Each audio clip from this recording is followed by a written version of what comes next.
Bismillahirrahmanirrahim.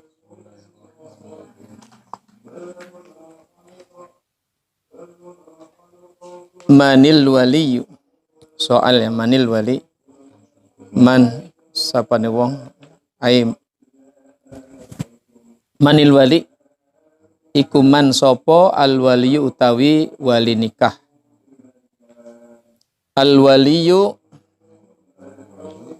utawi wali iku abul mar'ati bapae wadon fajadduhu pas yaine wadon wa yaine mar'ah fa akhuha dulure mar'ah minal ab saking bapak wal lan mbok fa akhuha maka pas dulure mar'ah minal abi saking bapak fabanuhuma piro-piro anake siapa? Karone akhuhuma ya kadzalika kaya mengkono-mengkono fa'ammuha pas pamane li abawaini tunggal bapak mbok atau kandung summa li abin nuli tunggal bapak summa banuhuma nuli piro-piro anak karoneku paman sing tunggal kandung lan tunggal bapak summal hakimu nuli wali hakim wala wilayata lan ora anak walian lil ab'adi kadue wali kang adoh ma'a wujudil aqrab serta wujude wali kang parek. Tanbih atau pepeling ya juzu lil waliyi kunang kadue wali opo ayatawalla arep muasani binafsihi wilayah ya kelawan awake dewek au yuwakkila utawa masrake atau wakilaken ghairahu ing liyane nafsah mimman saking wong ittasofa kang persifatan bisifatil wilayati kelawan sifat wilayah ya diterangkan dingin.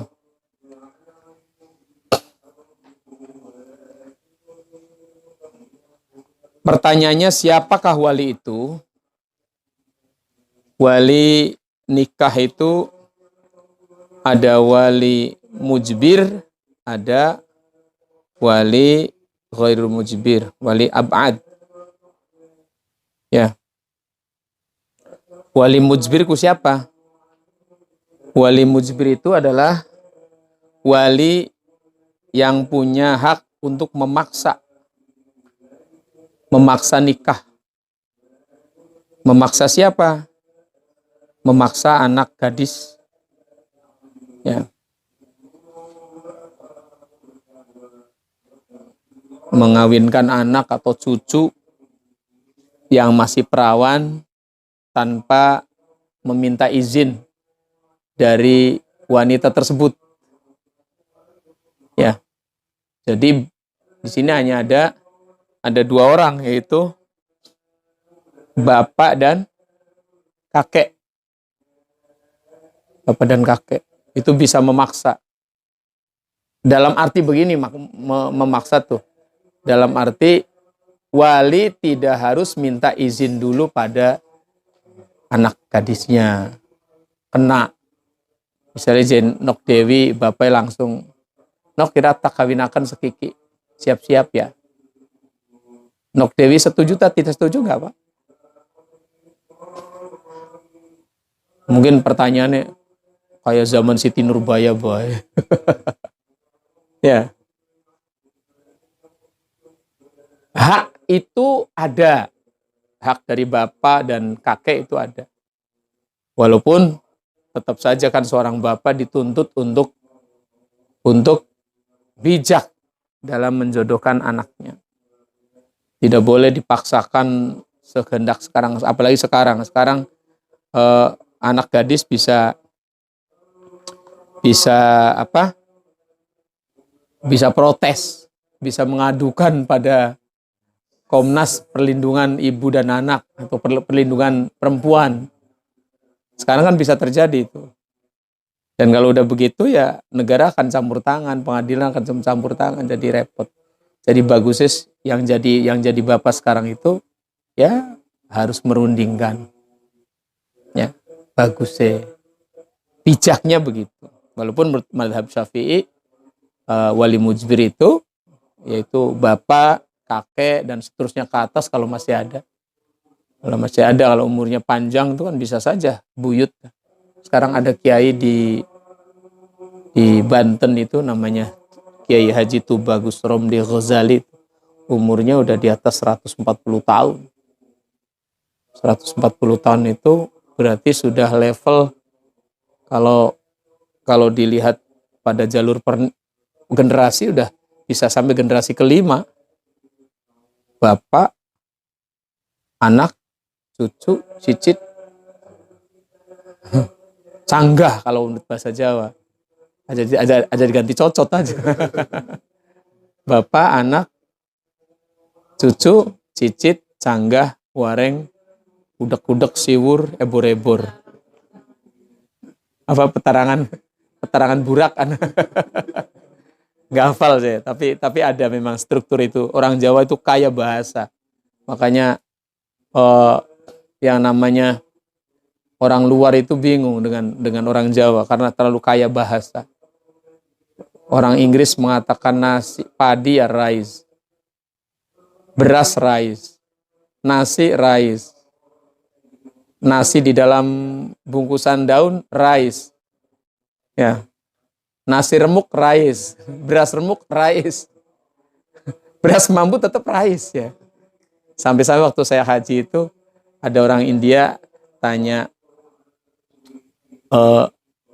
remukan rengginang. Saya bilang rice crispy. Kemuyu, tertawa dia. Indonesia bagus. Saya bilang, wah no, Indonesia enak. Pemakanan masa bagus. Dari komunikasi dengan orang luar itu luar biasa. Ya. Jadi menurut Imam Syafi'i, wali mujbir itu adalah bapak, kakek, dan seterusnya ke atas. Lalu yang disebutkan tadi wali apa? Ya. Ya, tadi yang disebutkan itu jenis wali semuanya. Wali. Wali semua, wali ya wali nikah.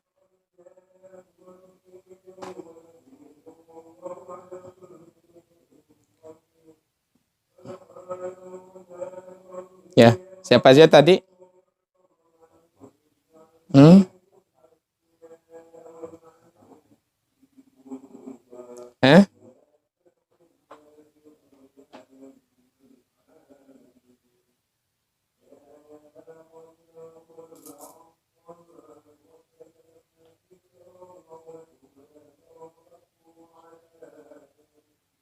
Ya, di sini disebutkan wali itu terdiri dari satu bapaknya dari perempuan tuh bapak kandung,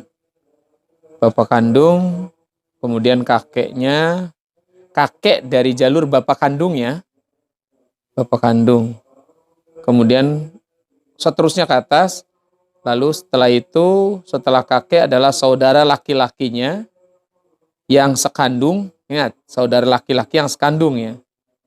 Kemudian saudara laki-laki yang sebapak. Yang seibu bisa nggak? Saudara laki-laki yang seibu saja bisa nggak? Nggak bisa, itu bukan wali. Ya. Yang wali itu semuanya dari jalur dari nasab bapak. Saudara kandung yang sebapak, saudara yang sekandung, saudara yang sebapak, kemudian anak dari saudara laki-laki yang sekandung dan sebapak. fabanuhuma kadzalik. Ya. Kemudian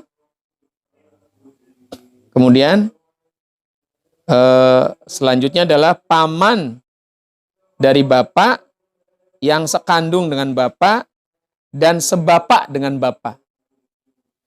Paman yang sekandung dengan bapak atau yang sebapa dengan bapak, itu wali bisa. Masih ada satu lagi yang sedikit agak jauh, yaitu summa banuhuma kadzalik. Anak dari paman yang sekandung dengan bapak dan anak dari paman yang sebapa dengan bapak. Rumit ya. Sedulur misanan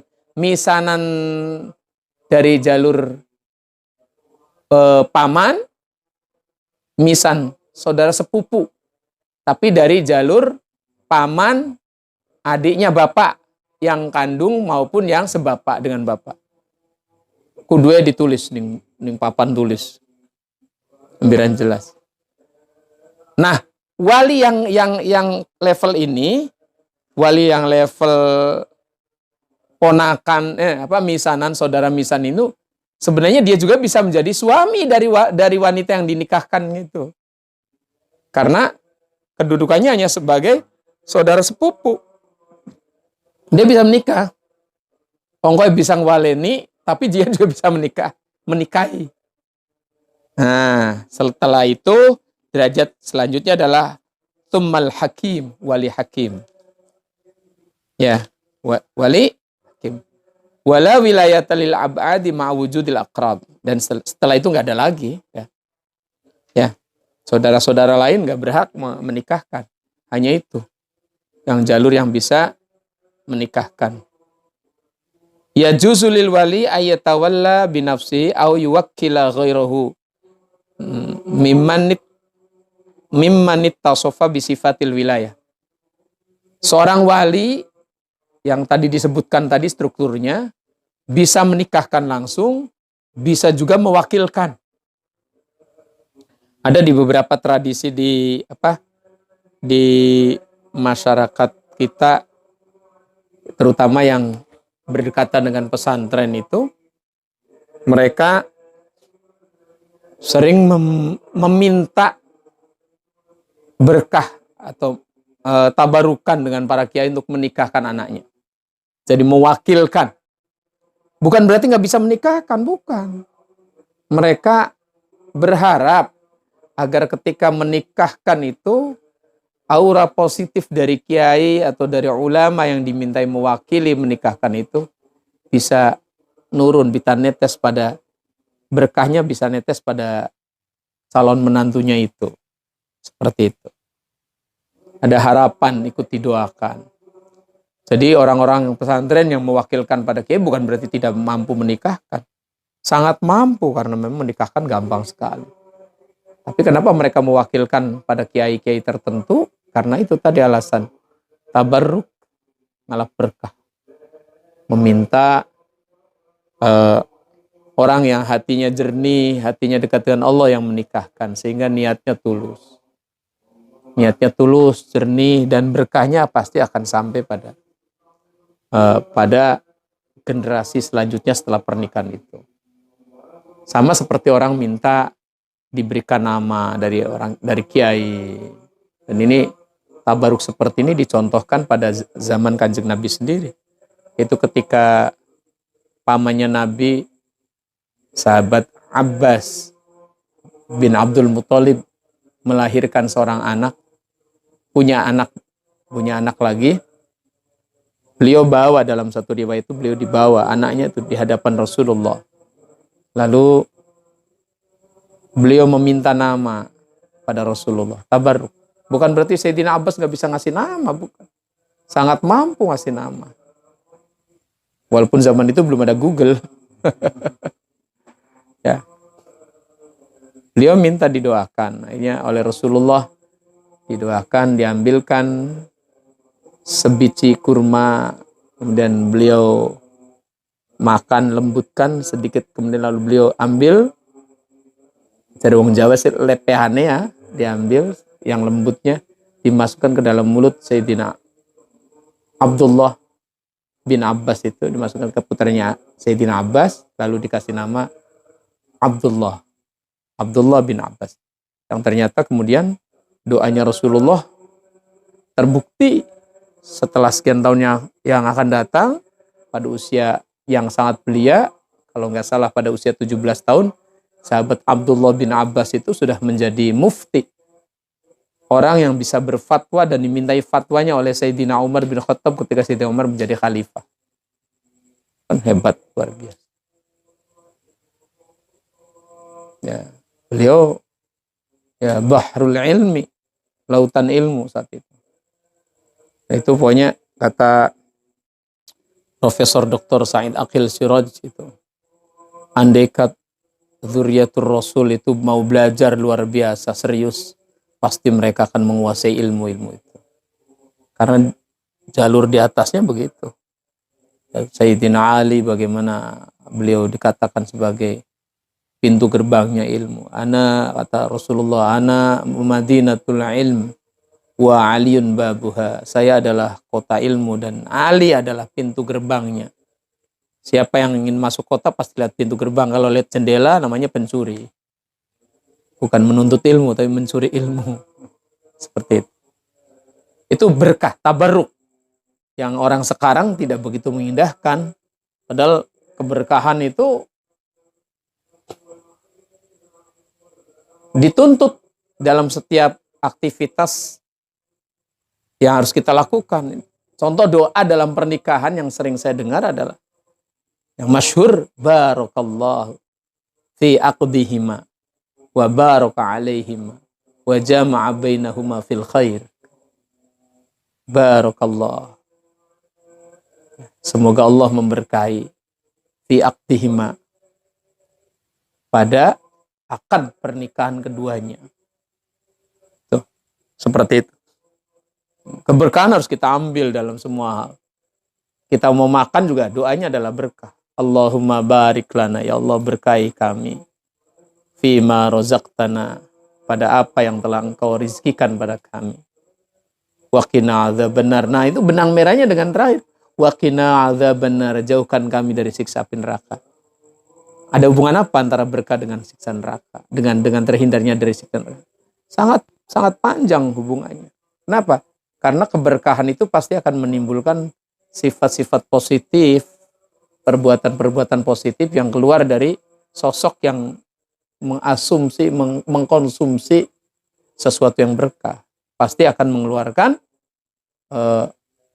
energi positif, menghasilkan banyak sekali energi positif. Positif, akhirnya sampai pada pintu surga, sehingga dia dijauhkan dari api neraka. Sangat logis. Kita juga disuruh meminta berkah. Allahumma barik lana fi Rajab wa Sya'bana wa ballighna Ramadhana. Kenapa kita suruh minta berkahnya bulan Rajab dan bulan Sya'ban? Karena kita disuruh mempersiapkan diri dengan penuh keberkahan untuk menghadapi Ramadan. Kenapa? Karena Ramadan itu bulan puncak dari pergulatan spiritual untuk mencapai puncak derajat kemanusiaan, yaitu manusia yang bertakwa. Seperti itu. Ya. Dan banyak sekali. Saya pikir berkah itu kalau dibahas juga panjang. Sehingga pantas kalau sebagian ulama yang tawadhu pasti ketika menikahkan akan meminta para ulama yang dianggap ahli sujud dekat dengan Allah untuk mewakili menikahkan putrinya itu. Seperti itu. Ya. Jadi di sini tadi ya juzu boleh lil wali, bagi seorang wali, ayyatawalla binafsi, untuk menjadi wali atas dirinya sendiri, atau au yuwakkila ghairah, atau dia meminta orang lain yang menjadi wali, ya, mewakilkan, memasrahkan kewaliannya pada orang yang dianggap pantas mewakilinya.